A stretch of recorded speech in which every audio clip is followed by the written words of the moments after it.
Happy Father's Day, everyone, and welcome to yet another edition of Sunday Night Football with Bengal Jim and Friends. As usual, my good friends on the screen here, we have James from Brownsburg, Indiana, and our good friend up north, Jamie from Flin Flon, Manitoba. I never heard of that one. And we're just getting ready to ask you, where the hell's it at? No, well, Manitoba's quite far away from me, but never heard of it. Was it Flin Flon? Yeah, even I knew that. Yeah. Hey, Jamie. What kind of Canadian are you? Sorry, man, I don't know. I've never heard of it. You guys are pretty great, though. I'll give you that. Yeah. How was Father's Day for you guys today?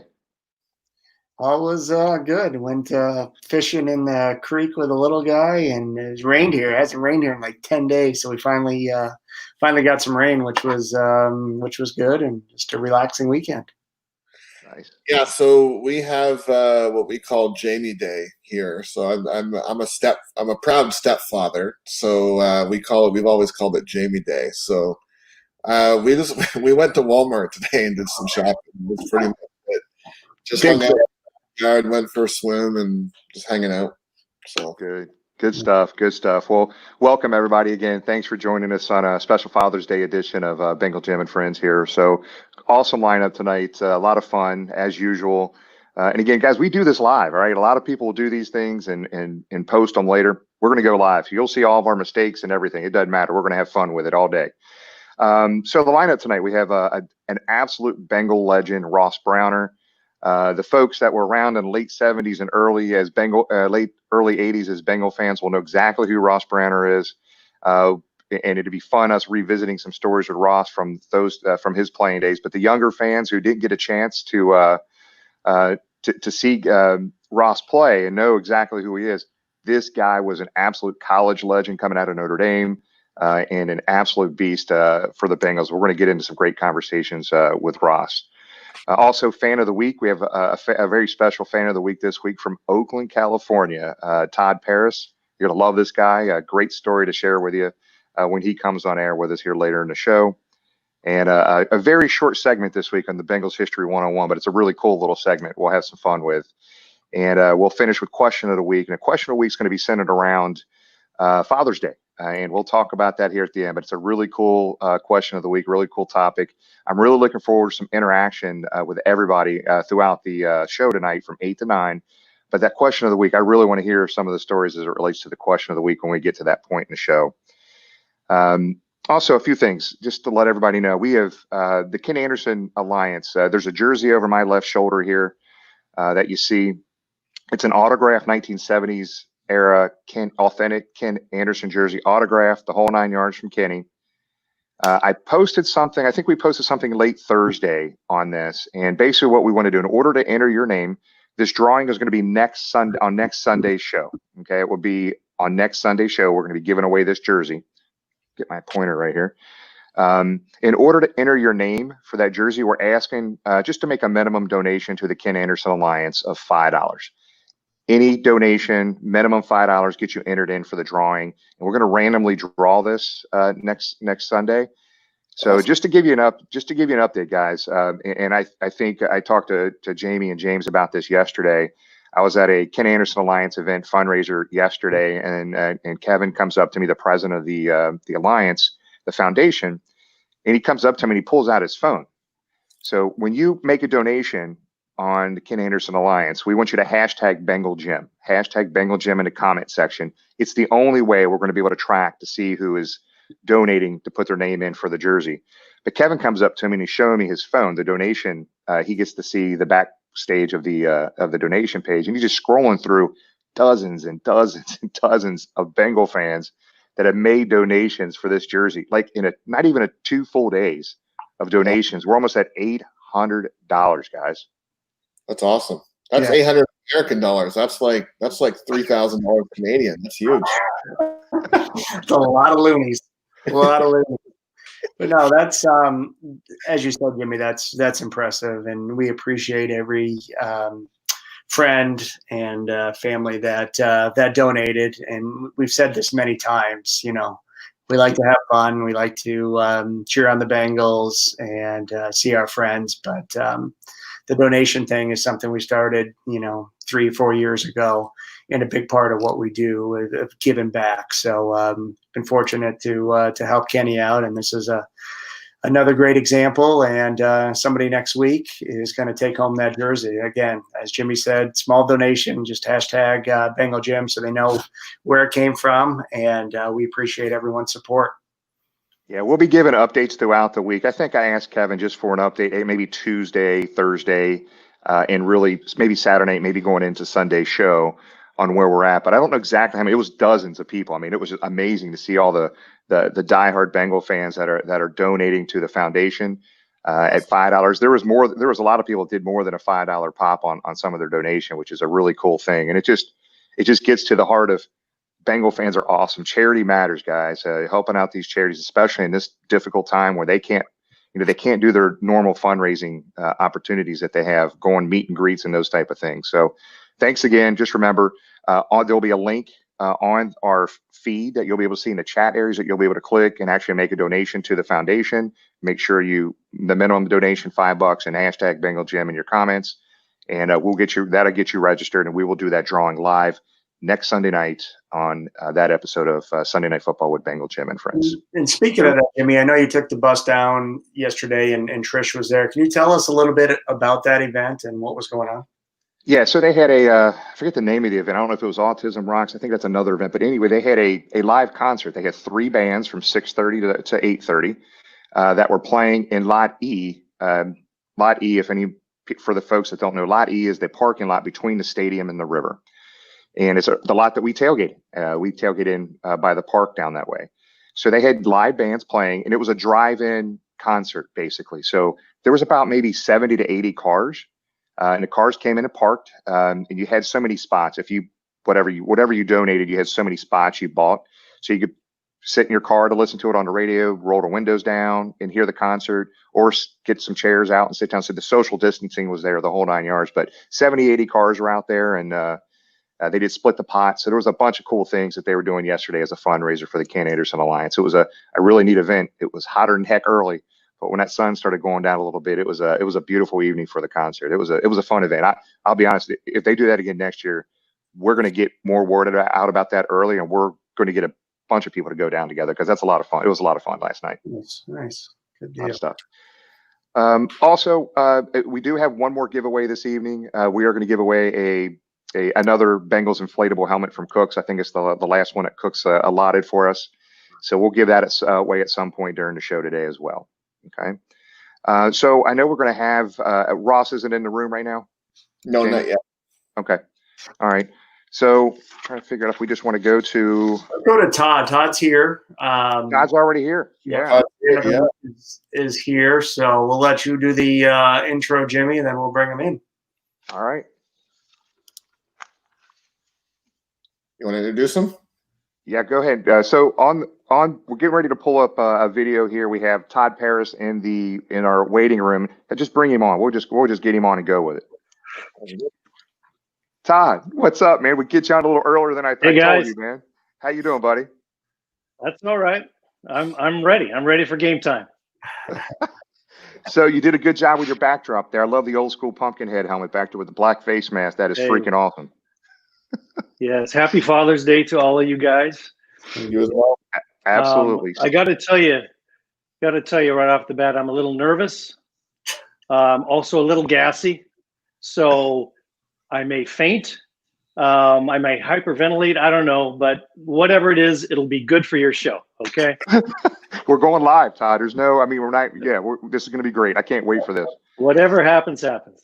All right, Todd, let's start off with just I want you to tell people the story how we met for the first time, because it is a classic story. So go ahead and share that.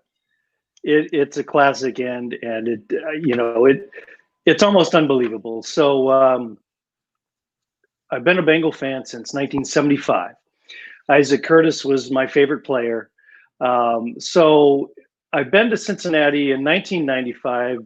Previous relationship, her brother and his partner lived in Cincinnati, so we went out to see him. But that was in May.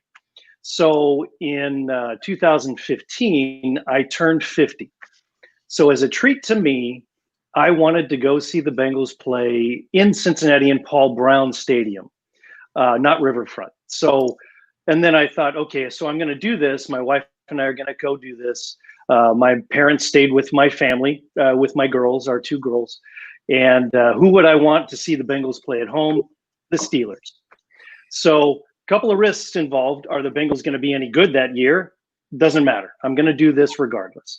So I buy the tickets early, paid like 150 over value for them, but it was the only time I was going to do this. So we had great seats. So my wife and I take a red-eye flight to Cincinnati. On Friday, we get there Saturday morning, come over, get in our hotel. We party in Cincinnati so we're on West Coast time. So we partied until 3 a.m. In Cincinnati. The people were fantastic. Went to Jeff Rubio's that night. The Maitre D invited us to his tailgate on Sunday before the game. So we had something to do, just to walk around, but everybody is fantastic.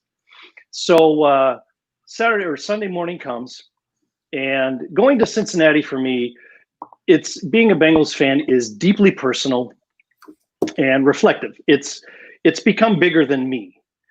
So again, when I go to Cincinnati, it's like going to Mecca. For me, it is just a Zen experience, because I've been a Bengals fan for 40 years. So Sunday morning comes, I get up early and I have breakfast by myself. I go take a walk downtown. After breakfast, I want to walk around Paul Brown Stadium. I've never done that, just as a centering, meditative type of Zen thing to me. So as I start walking downtown and see Paul Brown Stadium, I see this orange bus with stripes all over it. And I think, hey, that's pretty cool. So I keep walking and notice that the bus is going to a parking lot. So I walk around the backside of the stadium and meet a couple of ushers and security guys there and tell them where I'm from and tell them what I'm there for, and are there any tips? And, because it's the Steelers, they gave me some tips on what to do, what not to do. So I walk around the backside and I see what is Jimmy and a friend standing in an empty parking with his van. Myself, I don't know if you guys can. So I say to myself, I got to go down and talk to these guys and just introduce myself. So I go down there and I look over at Jimmy. I introduce myself and I say, hey, I'm from Oakland, and if this were a Raider game, this parking lot would be full of fans tailgating and a wafting of smoke above from all the barbecues and things. And so Jimmy says, well, he explains that it's a private lot and this and that, and can't open until 8 o'clock. And so Jimmy asked me, well, why are you a Bengals fan? And I said, well, I'm a big Isaac Curtis fan, and he was my favorite player and my hero as a kid. And then Jimmy says to me, well, I don't know if you know this, but Isaac Curtis and Pete Johnson are coming to my tailgate. So at that point, guys, I stop and I look around to see if there are any cameras around. See if Tom, Alan Funt. Hold on. Go ahead. Hold on 1 second. So you broke up there just for a second. So basically we asked him to come down to tailgate. He said his favorite Bengals player in history was Isaac Curtis. And I said, well, Isaac Curtis is going to be at our tailgate today. And that's when he looked at me like I was crazy looking for these cameras. So I'm sorry to interrupt you, Todd, but go ahead and continue. Yeah, no problem. So I said, okay. And then Jimmy invites me to the tailgate, says you don't have to bring anything. And so I say my goodbyes. I said, all right, I'll see you later. And I walk back to the hotel room and I tell my wife, I said, you're not going to believe what happened. So I tell her what happened, and of course we go to Jimmy's tailgate, and he's still Isaac Curtis may or may not come, but Pete Johnson definitely is, and Pete Johnson shows up. So he introduces me to Pete Johnson. Fantastic. I mean, Isaac Curtis, yes, that would be fantastic, but meeting Pete Johnson, come on. And then who comes by again is James Brooks. So James Brooks comes by. I mean, this day can't get any better for me. It's just fantastic. I met Jimmy, I met Pete Johnson, I met James Brooks. I mean, come on. So I don't know, Jimmy, you want me to go on to what happens afterwards? Is that where you want me to go with this? Dude, finish with the Isaac Curtis special. Okay. Like, he's got a man crush on Isaac Curtis. Let's just put it that way. Go ahead. Keep going. So we go to the game, and the game is the game, right? I do believe that the 2015 team was the best that Marvin Lewis ever had. They could have made a deep run to the championship game, but of course, Andy Dalton breaks his thumb. You know what? That's what happens. When you've been a Bengals fan for as long as I have, okay, big deal. But you know what? I met Pete Johnson and James Brooks. So after the game, we go back to Jimmy's van, and Pete's still there, and his wife, and Jimmy, and a couple other friends. And Jimmy and I are explaining to him that I was an Isaac Curtis fan and why and all these other things. And sure enough, Pete says, okay, here's Isaac, leave him a message. So Pete Johnson gives me his cell phone, and I'm now leaving a message for Isaac Curtis on his cell phone. And it was something like, blah, blah, blah. I've been a big fan, blah, blah, blah. Oakland, the only kid in San Leandro that's wearing an Isaac Curtis jersey, and I hang up. So we talk more with Pete and his wife, and we're having fun and cleaning up and stuff. And then out of the corner of my eye, I see Pete answer his cell phone. And I think to myself, oh my God, is that going to be Isaac Curtis? So sure enough, Pete says, hey, Todd, he gives me his phone. He says, Isaac's on the phone. So I talked to Isaac Curtis, my childhood hero from the age of 10, who I've never met before. He went to Cal Berkeley for 3 years, which is about 20 minutes away from where I live. It is just, my mind is blown. So I walk off in the distance, and I just talk to Isaac Curtis. He doesn't say much to me because I'm just blabbing. I don't know what to do other than to tell him who I was, and so he was as cool as I thought he would be, thankfully. And I can see why Pete and him were good friends. He was absolutely fantastic. So the day could not have gotten any better. Well, what's funny about it?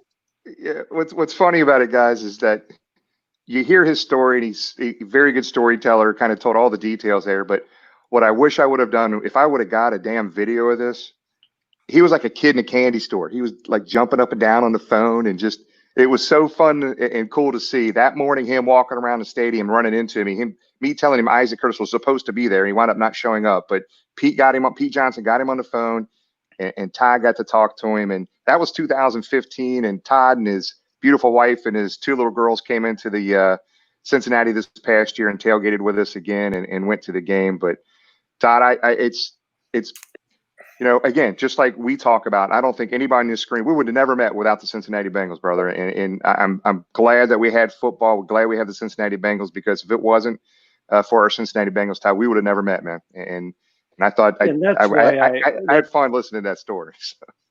That's why I think that me liking the Bengals is just kind of bigger than me, because I meet people like you. And, to me, it's deeply introspective. There are tons of things that I can say about how deep it is for me to be a Bengal fan out here on the West Coast in Oakland, a city that borders Oakland to the north. All of my experiences. This shirt that I'm wearing was given to me by a Bengals locker room attendant they were a locker room attendant in the 80s. I later worked for the city of San Leandro one college summer, and his son was that attendant for the Raiders in the opposing team's locker room. So I told the dad that I was a Bengal fan, and the next day he brought me this shirt. This shirt dates back to 1980. So Older than me, you. again, the Still in pretty Bengals good shape. Have you watched it? Because it looks like it's It in is pretty in good great shape. too. All right. You know, and you had on the owner of Cook's Sporting Goods, right? Yeah. So he said that Russell Athletic was the equipment of the Bengals back then. This is a Russell Athletic T-shirt. Hey, I've taken good Todd, you care get of it. points for watching another show. With that being said, Todd, can we put you back in the waiting room for a couple minutes? Ross is there, our guest. Can we get you just to hold tight? We're going to bring Ross on, and then we'll bring you back on after that interview.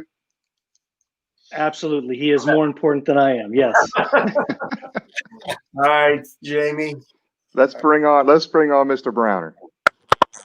What's up, big dog? How you doing? Hey, Ross Man, Browner. Hey. you got the jersey on. I love it. Yeah. How's everything going there, Jimmy? Man, life is good, man. Life is good. So let me do a quick intro, man. And Ross, just when I thought, I was a Bengal fan, became a Bengal fan in the early 80s, 81. It was the first game I ever watched. So kind of in the middle of your prime right there. But man, I learned some stuff before you were coming that was my third year. Yep. I learned some stuff about you. Obviously 1978, Ross Browner, an absolute Bengal legend, 1978 first round pick by the Cincinnati Bengals out of Notre Dame. Played for the Bengals from 78 to 86, played in 127 games for the Cincinnati Bengals, played for the Green Bay Packers in 87. He was the all rookie team in the NFL his rookie year. One of the most decorated defensive linemen in college football history. The Outland Trophy, the Defensive Lineman of the Year, the Lombardi Award, a two-time All-American, the Maxwell Award. Good gosh, top 5 in Bengal history in sacks. Bengals MVP, Bengals MVP in 1978. It goes on and on. Ross, you set a Super Bowl record for most tackles by a defensive lineman in Super Bowl 16. You got a laundry list of things, brother. Awesome. Right. Well, thank you so much, Jimmy, for reminding me and bringing me up to date. And then also the UPI Lineman of the Year 2 times in a row, 76 and 77. So, that's awesome. That's awesome. now Bronco Nagurski Award. But, it's just so wonderful to be able to have performed and played a sport that I really loved. And to be in the state of Ohio, with Cincinnati, I think that was just a great thing being from Warren, Ohio. Yep. So we've got a couple film clips, Ross. Okay. So every week we have on a different Bengal, and it's funny. We'll talk about the Bengals web defense here in a minute. We had Gary Burley on a few weeks ago, but we're going to start out. We're going to start out your rookie season, Ross, 1973. In the national championship game against Alabama, we got number 89 as defensive end right here against Alabama. Let's watch this clip. 3rd down and 5 now here at the Sugar Bowl. Notre Dame leading 2-0. Alabama with the ball. Rutledge, the rush put on hard by Browner. 89, the freshman from Warren, Ohio. Take a look at him. 6'3", 218, and we have an isolation of that great first-year man. Here he is, a freshman, as Chris mentioned, big, strong. He was tried to be blocked here by number 65, Brown, but he was so quick and so fast that he got around him and then was able to turn. So, Ross, talk about that game. Your freshman year at Notre Dame, and you guys go undefeated, win the national championship. It blows my mind. Talk to us about that year and that ending to that year in the national championship game. Well, that year was very special because freshmen were allowed to start playing varsity ball. It used to be freshman football, squad, and then it would be varsity squad. But in that year, things happened at Marshall University where they lost all those players in that plane crash and coaches. So they had an NCAA ruling where it was just freshmen that was left with Marshall. So, we had a chance to become varsity players at that time. And, when I got to campus in 73, we had to play against our varsity to see what kind of freshman players we had. And Eric Parsegian put us up against the first squad, and they couldn't move the ball. And he was just so astonished. He said, "What is going on?" He said, I got some pretty good players over here on the freshman squad. We're going to have to promote some of these guys." So Luther Bradley and myself got promoted to first team, and Luther Bradley was a cornerback, and I was a defensive end. Willie Fry, my bookend from Memphis, Tennessee, was also promoted. Marvin Russell was promoted. We had Al Hunter, running back, in the backfield, who was my roommate, and he got promoted. So we had about like 7 freshmen off that squad that became first and second team players for the varsity, and to play that game in 1973 in the Sugar Bowl down there in New Orleans was just absolutely fantastic. We were 10-0, and of course Alabama was 10-0 with the legendary Bear Bryant as head coach. And they had some wonderful players over there. They're just Ozzie Newsome, just to name a few guys like that. I think it was Bob Baumhauer. We had Todd. Let me see.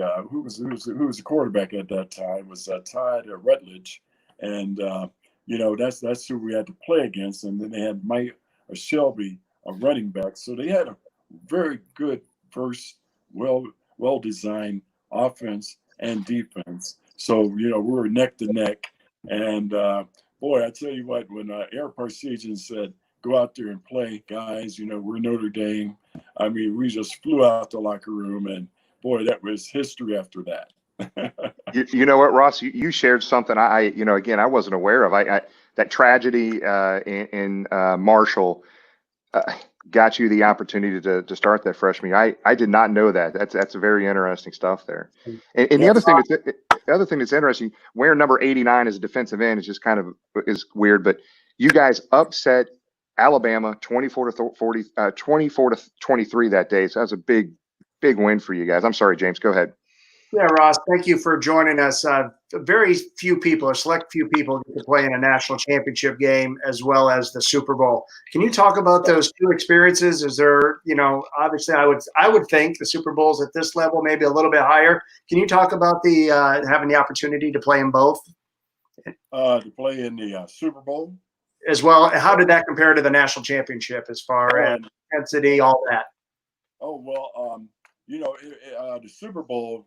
At that time, it was just phenomenal, because it was worldwide watched by everybody. And then we had a lot of media and a lot of TV there. And we had a lot of interviews with the national championship, in Alabama. Well, when we played Alabama down in New Orleans, we had a lot of TV coverage because, it was one of the nation's watched college football. I guess one of the big things back then was the national championship with, Notre Dame and Alabama playing against each other. And that was just a big thing where we had the North versus the South.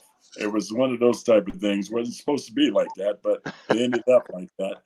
And then we had the Catholics versus the Baptists. And, I'm sitting there saying, I'm a Baptist. I mean, what's going on here? Where are you bringing this from? I mean, we got a lot of adversity there, and so it was really a comic type of thing for us all that played with the with the Fighting Irish, and of course we're Catholics too, because we always prayed and had our little medallions before the game that they gave us to give us luck through the game. And, it was just one of those type of different situations, but, we just really enjoyed playing that competition on that level, and being college athletes at that time is just wonderful. And then to play again against Texas, and that that turned out to be another thing with the North versus the South. And, it was just wonderful. But Earl Campbell, those guys on that team were just phenomenal. They had a 10-0 record. We were 9-1. And we lost to Mississippi, University of Mississippi that year.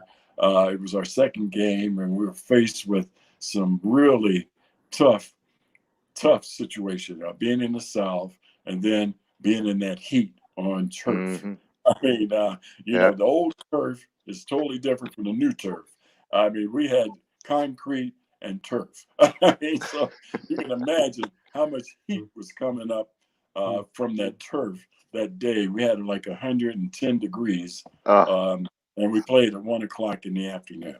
I mean, that was one of those drooling games. And coming from the north, we had big guys. We had 280, 270. I was probably about 240 at that time. And boy, it was exhausting for us. I mean, it was just one of those type of tough game. And the only thing they had on the sideline was fans with ice, brick ice in front of it, and it was melting all around. Before we go back to you, we want to remind all of the fans watching, feel free to send in their questions for Ross here. We're going to get to those in a couple of minutes. Jimmy, we're going to go back to you now. Yeah. So, Ross, we got a ton of folks right now wanting to ask some questions, but I got another video I want to share with you, and okay. It is a game ingrained in my brain because it was probably one of the most exciting games outside of the playoffs and Super Bowls in 1985. The Dallas Cowboys, America's team, coming to Cincinnati. And so to set this clip up, this is the very first drive, Dallas in Cincinnati. Dallas gets the ball to start the game. And this is 3 plays to start the game. And just watch number 79 at right defensive end in all 3 of these plays. Go ahead and roll that clip, Jamie. Okay. Interceptions considerably in the last couple of games. Dallas will operate from the eye. First down 10 from the 32. Bengals threatening the blitz. They're coming. Dorsett, stiff arm, but for loss. It's Timmy Newsom and Ross Browner, number 79, gets there first. 3-man front for the Bengals. Edwards, Tim Crumry, and Ross Browner, who just had the tackle. The linebackers, Jeff Shue, Carl Sander, Glenn Cameron, and Reggie Williams. And the secondary, Lewis Freak, Ray Horton, and Bobby Kemp. And number 22, James Griffin. Loss of 5 last play, second down, 15.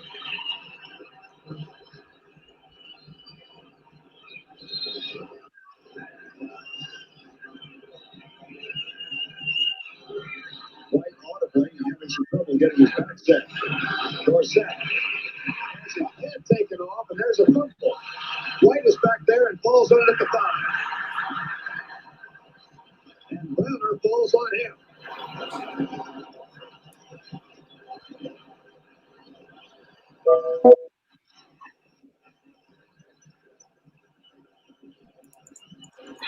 Watch it from the end zone.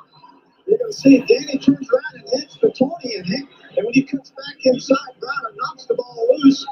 Well, there's Browner 79 as he chases White. He makes the recovery for him. For the first 2 plays, the Bengals are absolutely flying high, all in motion. Third down, 37.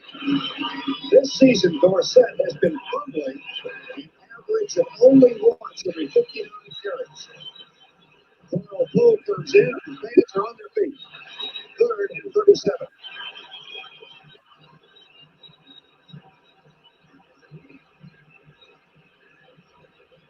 Safety.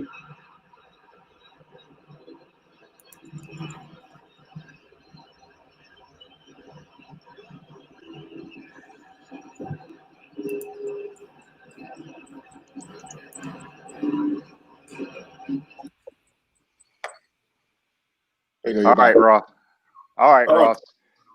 Yeah. Well, hey, those first 2 points of that game, I think it really started off our team with brand, just one of those type of terrific starts. Playing those first 3 plays, and then coming up with that effort with our defense. I mean, we were electrified after that. we knew that we could do a lot of different things against Danny White, Tony Dorsett, and that great team that they had of the Dallas Cowboys. You know, when we were coming out of college, I think everybody got something from the Dallas Cowboys. The cheerleader posters, I mean, players. I mean, they're always talking, you know, that was America's team. And when I was coming out and I was being drafted, I got a chance to be interviewed by the Dallas Cowboys, but I wasn't picked because, you know, they had a later pick. And it was the Cincinnati pick was number 8, and I was able to be picked with the Cincinnati Bengals at that time. So I told Tony Dorsett, who I played in college and high school, and we played in a college, high school All-American North and South game, the Big 33 game, which we called in Ohio against Pennsylvania players. And, you know, and then Tony went on to University of Pittsburgh. I went on to the University of Notre Dame. So in that game, that was our first time encountering each other again. And I tell you what, you know, the Dallas Cowboys, you know, we just got fired up for that game, and we just took off. And it was just a wonderful, exciting game.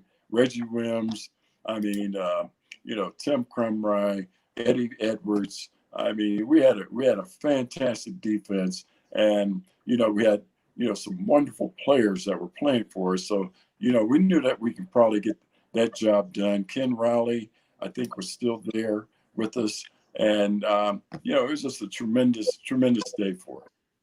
Yeah, it's funny, Ross. I was going to get on you a little bit because, you know, I think Crumry might have caused that fumble on the second play. I know you were involved in it, but then the ball got kicked. The ball got kicked about 20 yards back, right? And, Yes. and Danny White had a little bit of a head start on you, but you should have beat him to that ball. You should have recovered that fumble, probably, right? I was on my back, but you know, I was with the tackle, and then I had to get up, and then, well, you know, get out of the tackle area, and then I had a couple of people had to move around, and then I said, okay, let me take off after the ball. So, you know, it took a couple of seconds there, so you know, I had a little delay there. No, I'm just messing with you. It's funny too because that last play on that video, you put that left tackle on skates. I mean, you got under him, just pushed him right back into Danny White, man. So that's I'll never. You know, Jimmy, that's what we call the bull rush. I mean, I gave him a bull rush because I felt him kind of light on his feet at that time. And I said, well, I can just drive him back to the quarterback. And that's exactly what happened. And it came to be a technique that we called the bull rush. That's great, man. That's I appreciate you giving some feedback on that game, and I thought that was an awesome clip. And to see you on those first 3 plays, you were all over the field. It was awesome to see. Well, so, guys, I really enjoyed playing that game against the Dallas Cowboys. Good stuff. Good stuff. Hey, we have a bunch of questions here for you, Ross. We're going live right now. We're feeding to Facebook and YouTube, so we've got people all over. So there's a bunch of questions here. Jamie, you want to go ahead and just throw some different questions up here for Ross? Sure, Ross. Stephen Jeff Nagel asks, who was your favorite teammate during your time with the Bengals? My favorite teammate at that time with the Bengals? Well, it was Pete Johnson. His locker, you know, he was a fullback, running back, and I'm a defensive end, and somehow our lockers became side by side with Reggie Williams. And then we became good friends because, you know, we were born on the same day, 3/22. And I said, so I asked his mother, I said, well, what time was Pete born? Pete always told me he was my older brother. And I said, well, you know, I got a chance to talk to his mother. And I said, hey, Mom, you know, what time was Pete born? She said, 6 p.m. I said, okay, Pete, I'm the oldest because I was born at 8 a.m. So I'm the oldest. In that locker room, Pete was older than me. Okay. Pete Jackson turned out to be one of my best friends. Yes. He's a good man, Ross. You know that. You know that for sure. Josh Stenger asks, besides the Super Bowl, what is your favorite memory as a Bengal? Being drafted as a Bengal and being called Orange orange heads, orange pumpkin heads at that time because we had orange helmets, just like Cleveland. But we had a B on ours and had a C. So, that was funny up until 1980 when Forrest Gregg got there and changed our uniforms and gave us stripes. And when those Yep. stripes came out, I tell you what, either we were going to be laughed at and be the funniest clowns in the NFL, or we're going to be reckoning of, just a great demand and create the jungle and the fans that we had and become the Bengals. So, 1980 was a big year for us. That actually leads to my next question from Chris. Chris asked if you have any stories about Forrest Gregg. Oh, Forrest. Oh, my goodness. You're talking about playing for a great player and a great legendary coach. And then also a Hall of Famer. I mean, it was just tremendous. When we got Forrest Gregg, our whole regiment changed with our training, our hitting, our thinking, our coaching. Coaching coming at us was totally different. And he made us into winners. And, we had a lot of number ones at that time, but, I think we were at 4-12, 4-12. And then when Forrest got there, everything changed around. And that's how we got to the Super Bowl his second year that he was with us. And we were just very, very astonished that we had a tremendous coach like Forrest Gregg to bring us on and become champions. That's awesome. So, Ross, do you have time for maybe one or two more questions? Yes. Okay. Happy All Father's right. Day to everybody. And I'm Yeah. glad that everybody's following those, the habit of keeping a mask on and using your gloves. Okay. It's very important. We want to protect everybody and we want to save everybody. Okay. Hey, so Ross, we're going to take that clip. We're going to do a PSA, and we're going to blast that out. Public service announcement from Ross Browner right now. That's what I'm talking about. So, right. So I learned some stuff from Gary Burley about 3 or 4 weeks ago. So you guys had in the late 70s, you guys had one hell of a defensive line here.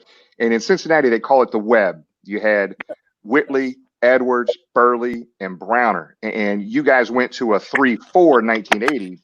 But that late 70s, that was one of the best defensive lines in the NFL. Talk about those guys in the line that you played with and how damn good they were and how you guys played together.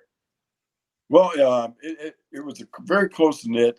We played together well because we all knew each other's talent and ability, and we knew that our plays, we had to do some certain things in order to get certain people free. So we would grab some of the offensive players when they would grab us. So it was just one of those type of things where we played really well together. We understood each other's talent. And we really wanted to be the best because we had Pittsburgh. You had, just unbelievable. Steelers had an unbelievable defense in our league. And then we wanted to be the same. So, we just wanted to create something that would be totally different from the other teams. And we just really joined our talents and our abilities and our skills. And we just really wanted to go out and demonstrate that we had a defensive line here in Cincinnati with the Bengals. That's a great story, buddy. Man, hey, look, Ross, it means a lot. So, our goal here at Sunday Night Football with Bengal Jim and Friends is like we're all about the current Bengals and the current organization and rooting our team on. Yes. But Ross, there's a lot of younger fans that didn't become fans until Chad Johnson played, or when Andy and AJ got here. They don't really know about the past, the history, and it's very important to us here on this show to make sure we will never forget about our Bengal OGs like Ross Browner and Pete Johnson and all these guys that we've had out there that have built the history of this franchise over the last 50 plus years. And Ross, it means a lot you coming on with us. We really appreciate it. And happy Father's Day, brother. We appreciate everything you've done, man.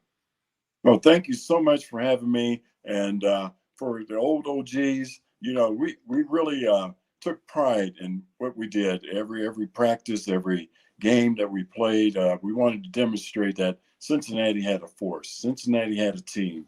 And when we went to that first Super Bowl with these stripes and everything, and brought the jungle to Cincinnati. I think we built Beaver. We built an image. We built a team that we really wanted people to be proud of in Cincinnati and all our fans around the world.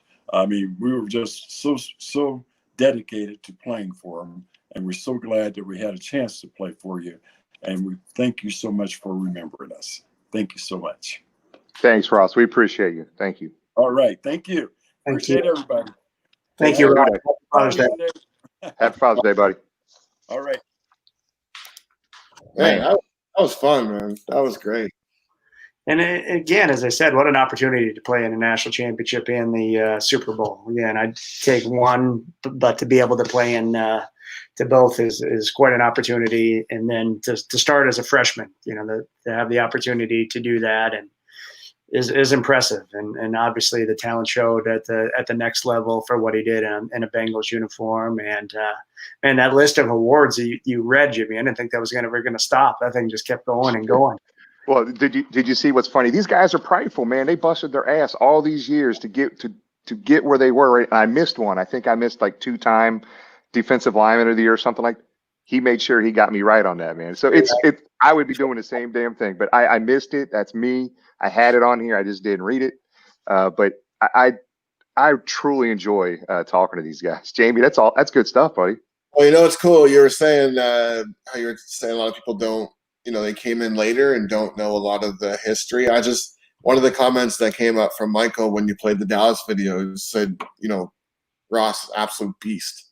Wish I would have seen those games, remembered them. I was only 5 back then. So it's just really cool to be able to see that, backing up the Cowboys all the way in and getting the safety at the end. So. And I think the videos tied in. The videos, speak so much, and to be able to see the player, in uniform and making those plays, and then to be able to talk to him 2 seconds later is sweet. We got Todd there. Todd's he's probably, let's see, did you take a deep breath? Oh, you changed locations.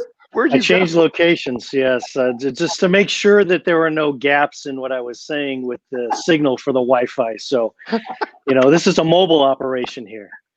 Well, we wanted you to have a couple minutes to catch your breath after the long story of Isaac Curtis, which was awesome to be able to talk to him and experience that your first time to Cincy. I actually passed out and I just came to, so I'm back. There are 2 things that I wanted to say briefly. Is that being on the West Coast, not being able to get all the information about our Bengals that before all the internet stuff, once they started winning, then we had the Bengal Report, which is timely because of our, your special guest, which was awesome. And the Bengal Report later became, or the Bengal Weekly later became the Bengal Report. And this is timely since Ken Riley just passed, and in honor of him. But Jimmy, real quick, in the show that you guys had on with Jeff Blake, you alluded to being a Bengal fan in the 90s and how tough it was and how Jeff got us through the 90s. Well, I bought this bumper sticker in the 90s. Now, can you read how they spelled Cincinnati? Yeah, Okay. 1 and 2 T. How many T's is in there? Two T's. There's 1 T and 2 N's in Cincinnati. This is what the people now at the factory, they probably went, "Hey, Frank, you spelled Cincinnati wrong on the bumper stickers." And Frank probably said, "Oh, don't worry. It's the Bengals. They're the worst team in the NFL in the 90s. I mean, we didn't get any respect.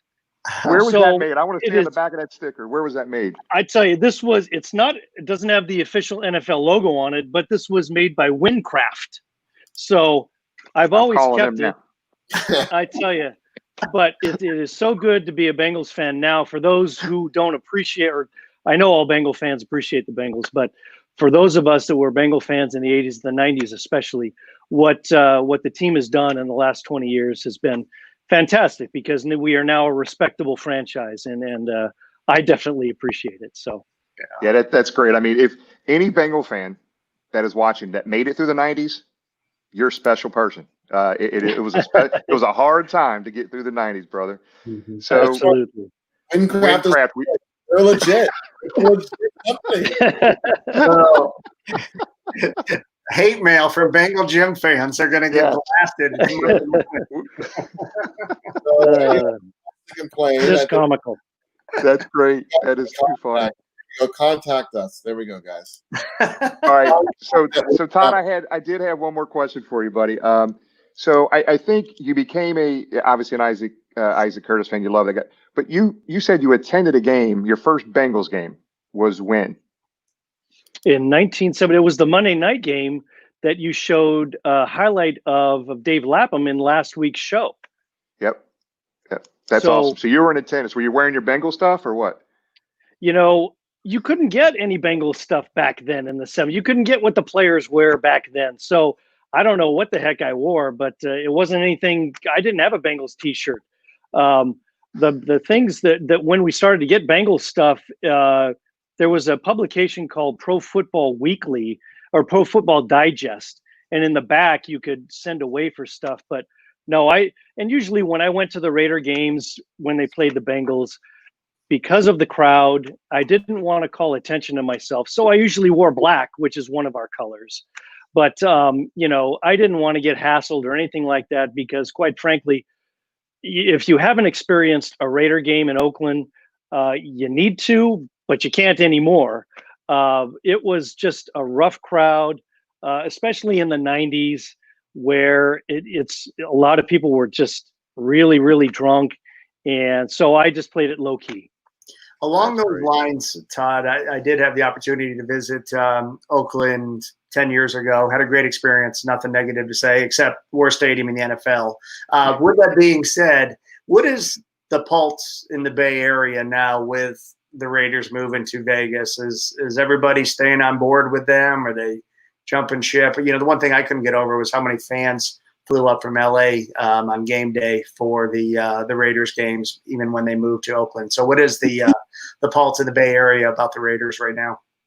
Well, I have most of my friends are either Raiders or 49er fans because I worked on the peninsula in San Mateo County for 29 years. So all of those people are 49er fans. But, I have some diehard Raider fans that will continue. One good friend that I still work with today, he's going to stay with the Raiders no matter what. But there is one diehard fan that it was fed up. And I told him, hey, we need good fans out here on the West Coast. So if you're interested, come on over. So I haven't emailed him or texted him yet, but I will to see what team he's going to choose to like. So, but I think most of the Raider fans are just diehard fans. A lot of them cling to the 70s and the good old days in the 70s and the early 80s. And they will not. And that's one thing about the Raider fans. It doesn't matter if they're 2-14. They will still think that they're the greatest team in the NFL because they cling on to the 70s and the Ken Stabler days and the Cliff Branch, Fred Biletnikoff days. So they're going to stay with the Raiders, and you're going to have a good amount of Raider fans that will travel from Oakland to Las Vegas to watch those games. I guarantee you. That's great. Well, Todd, hey man, we really appreciate you coming on. I knew you'd have some good stuff for us today, buddy. I really appreciate you coming on, and it means a lot. Tell the lovely wife and the girls that we all said hello from Cincinnati, and I know there's a picture. So let's talk about the wife and kids in here in the corner, and we got an old picture of Todd. Looks like the 80s there. You got the stash going, I see there, and then the upper right hand corner. Tell us a little bit about that, and we'll kind of let you go after that. So so the bottom left is I think I'm in high school or right after, taken in my front room. And then the top right, so I worked for the San Mateo County Probation Department for 29 years, 8 years in our juvenile hall, and then 21 as a probation officer. And, everybody knew me as a Bengals fan. All my friends know me as a Bengals fan. So when you retire in our South San Francisco office, people make a basketball jersey for you and put it up on the wall.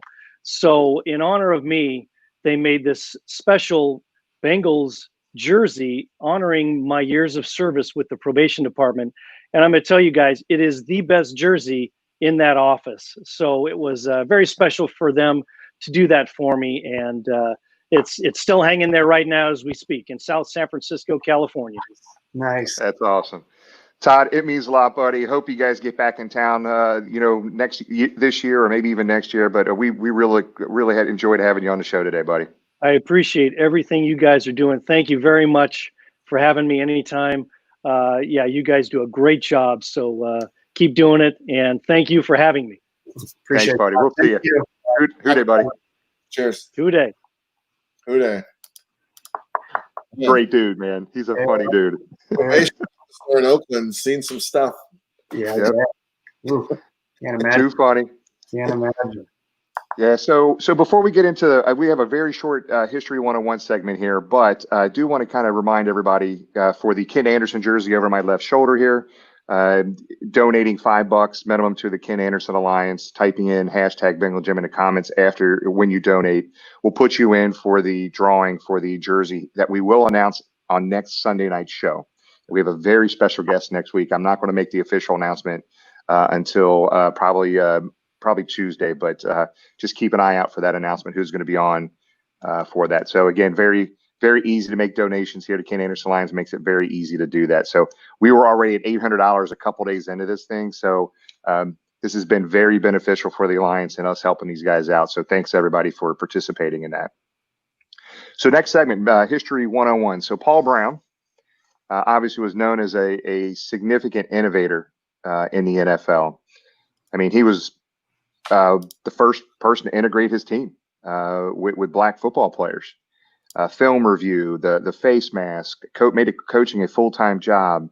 The shuttle guards bringing the plays in and out of the huddle.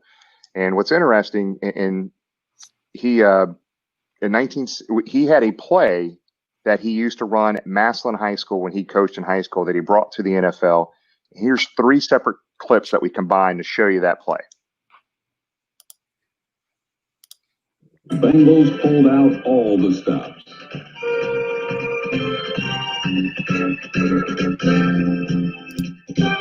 The old flea flicker saved the Bengals from playoff extinction 23-7.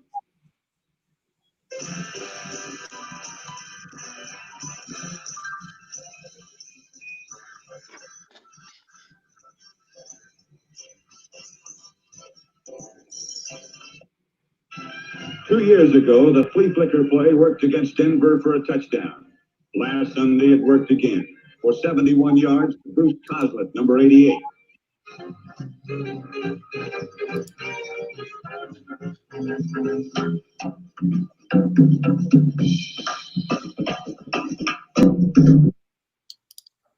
So that last play, I didn't know Bruce Cos was going to make it to the end zone, guy. It took him a while to get there, but Those diamonds were cool on the Broncos. The end zones and stuff.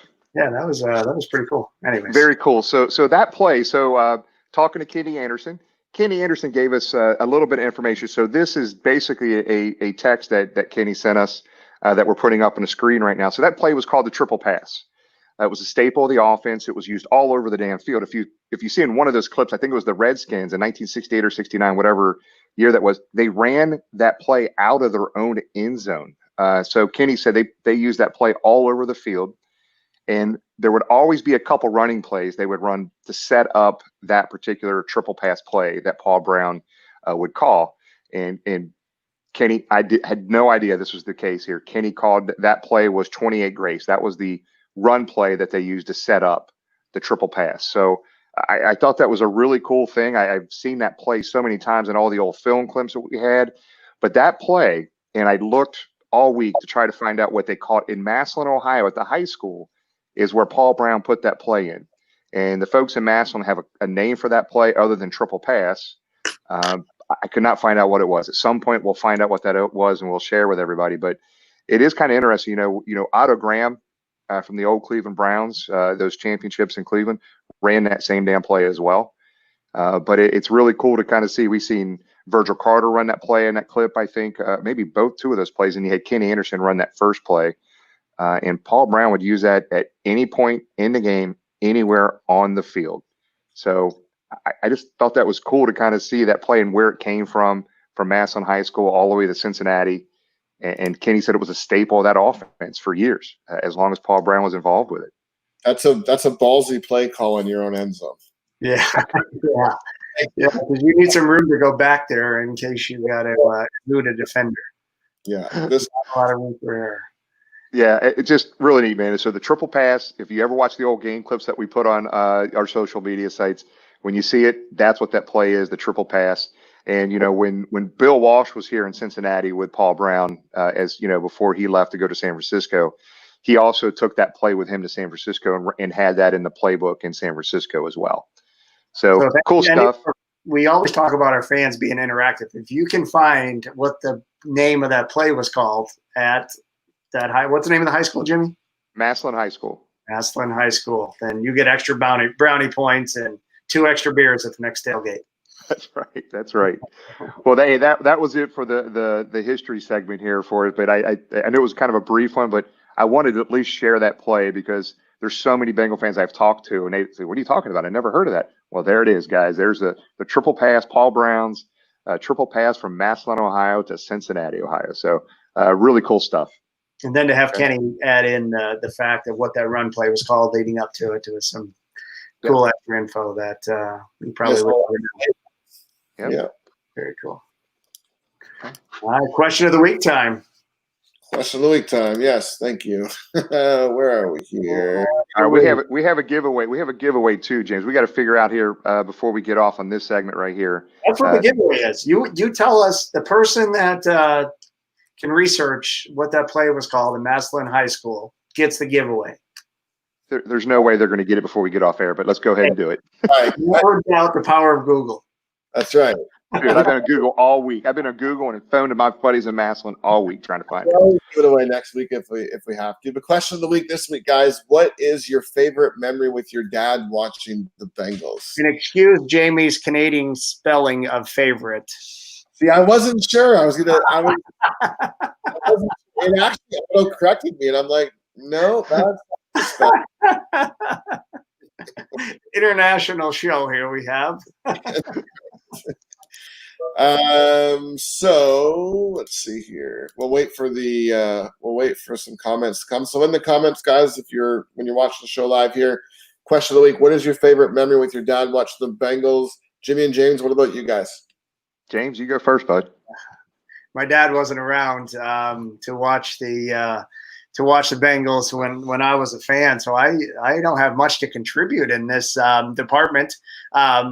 I tell you what, though, from the other end of having Cannon go to the games with us, is he's not really into the games, but probably his favorite thing every year though is coming down to the tailgate for the Halloween game, dressing up. And I think he's been a dragon. I don't even know what he was, some emperor last year with Dell. So I guess from a reverse question on that of seeing what Cannon likes and coming to the games with me, it's the Halloween tailgate at Bengal Jim's would be his answer. Yeah, and I'll never forget last year's. I think he was a dragon last year again. I can't remember, but I just remember him getting up on certain some of the pillars and chairs that we had. And he was just dancing away up there. We couldn't stop him he danced for like 4 hours straight. It was hilarious. Jamie, do you have anything you want to contribute on this? No, I don't even know if my dad likes football. So. and what's funny, it's really not a question for us because we're like, no. That's funny, Jamie. I mean, I don't have much on this either. This is crazy. My dad took me to one football game when I was, I don't know, maybe 12 or 13 in 1982, 83, somewhere around there. The Bengals were playing the Jets in a preseason game. We sat underneath the scoreboard. I don't remember who won the game. I just remember being mesmerized by all the fans and the face painting and the afros and the foam fingers and the crowd interaction, the booing and hollering. I really didn't watch too much of the game. I was just more mesmerized by being in the stadium for the first time. That was my only memory. I have some good news, guys, because our viewers are going to save us with this segment here because we've got a few stories here. So we have Joey Etman says, wearing our helmets, love to watch the game and having a party. Jungle Joe says, brought my dad 2 years ago to his first NFL game. Sam says, I think of my most recent, got to go to 2 games with him last year, Patriots and 49ers. He's one of the fans that really didn't make it through the 90s. So I've taken up for his fandom. Steve and Jeff are throwing out a wishing you guys all a happy Father's Day. Notice the spelling on day there. Say that. Chris, my favorite memory watching the Bengals with my dad was him always yelling at the screen, cussing, and when they did something bad, he loved his team, was a diehard fan like me, but he would sometimes call them the Bungles. And then Jeff says, during halftime of Super Bowl 16, my dad said, damn, son, they're sticking at the Super Bowl. I laugh now, but that sure hurt then. So, Oh, that's great, man. fans. That's great, man. That's great. But, I mean, No. we see a lot of the father, son, father, daughters, at the tailgate and going to the game. We see people from all over the world drop their pin on the board and come experience it. So it's cool. It's a great opportunity to spend time with them. And, some people, like you, Jamie, their parent wasn't a sports fan, but, now you have the opportunity to pass your love on to your stepdaughter. Cannon loves the tailgate, and he's not into the football yet, but he's 8, but he enjoys coming down, hanging out, the dancing at the tailgate. And, it's still part of the game day atmosphere. So it's something that I look forward to, and, and seeing everybody and seeing the father sons, father daughters that come down and hang out for sure. Yeah, so for us, when we go down, like we take Addie down, it's a trip, right? It's an 8-hour drive. We drive down, we make a weekend out of it. Sometimes we make it a week-long thing and stay for 2 games. So her Bengals experience is not just the game; it's the travel, it's the going to all the different restaurants, the waterfront. I mean, her favorite part of Cincinnati is the waterfront. With all the swings and all the trails, and everything that you guys have down there. So it's pretty cool to have, like you said, to share that. Yeah, it is funny as you get into that conversation. It's just, as you look at our tailgate, as we sit here today talking about it, it's pretty diverse. Good group of people, young and old, different cultures. We have a lot of young ones down there playing, tossing footballs and having fun with everybody. So it is fun to see that, because we need that next generation of Bengal fans to mold them as well. So it's good stuff. It's fun to watch them. One year they're 14 and running around, and then a couple years later they're shotgunning beers at the tailgate when they're 21. It's great. But you know what? I think the NFL has done a good job. You mentioned that younger generation, Jimmy, and that is important, whether it's the NFL, Major League Baseball, whatever, is developing that younger fan. I think the NFL has done a good job of that with the NFL Play 61 to get kids out from not in front of the video games and doing things outside and being active, but just getting them engaged. I think if you look at the game day experience now from what it was 20 years ago, they try to cater to, the people that are into fantasy football, the kids, and the face painting outside. They have the jungle zone outside the east side of the stadium for kids. I know Cannon's like going on the big orange slide, and there's music and there's stuff out there. So I think the Bengals and the NFL recognize that need to engage that younger generation, because in 20 years, they're going to be the season ticket holders and the people buying the merch and then passing it on to their generation. Yep. So let's go ahead and close this out here, guys. We're not too far over today, but Jamie, we'll go ahead and let you start, and we'll go from to you to James. Well, like I said, happy Father's Day to you guys. I'm gonna be honest with you guys. I'm worried about the season. I mean, I watch what's happening with hockey, especially up here with hockey. A bunch of players now being diagnosed. They're shutting down.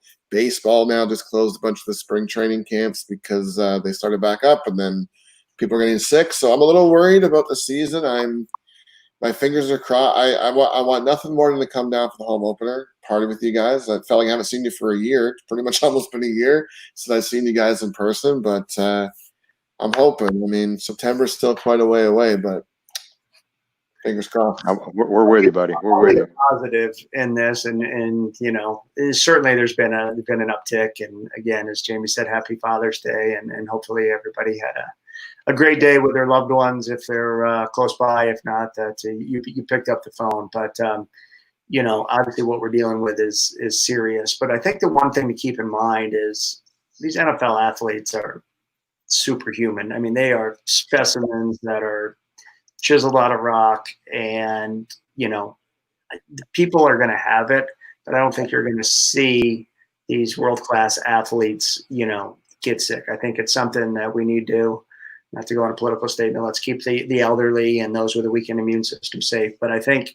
we're going to have some of this uptick. But I think the NFL is going to move forward. I think they want to see this happen. I think baseball's missing the boat big time here, squabbling over money like seems like they do every 10 or so years. So I think, like him or not, Roger Goodell's been good for the NFL. He's going to keep this train moving forward on the track. There may be some hiccups, but I think at the end of the day, we're going to see football, and appreciate everyone joining us. One thing I want to touch on from our fan of the week, Todd, man, he went back and referenced like 3 or 4 shows. So credit to him. I don't know if he was watching all those live, but to drop a piece from Jeff Blake and then from Lapham and all that, and Cook Sporting Goods, man, he gets extra brownie points for watching all the shows. That was pretty impressive. Yeah, good stuff. So just in closing here, just kind of a reminder about the jersey. We're making the announcement of the winner of the Ken Anderson autographed 1970s jersey next weekend show, next Sunday night. So make sure you get a donation in $5 minimum, hashtag Bengal Jim in there so we can track that. Keep an eye on social media throughout the week. We'll give you updates on where we're at, as far as the dollar amount. I initially, we initially kind of were just trying to figure what kind of goal do we want to put around this. We kind of said about $1,000. We're almost at 800 now, guys. Let's just blow through this damn thing. Let's help the Alliance out. Helps local charity here. It's a big deal, and it's a really big help to those guys. So keep it coming. Very awesome. They're very appreciative, and a bunch of good people doing a lot of good things in our community with that. I'm getting deluged the last 2 or 3 weeks with podcast requests. So we do this show live.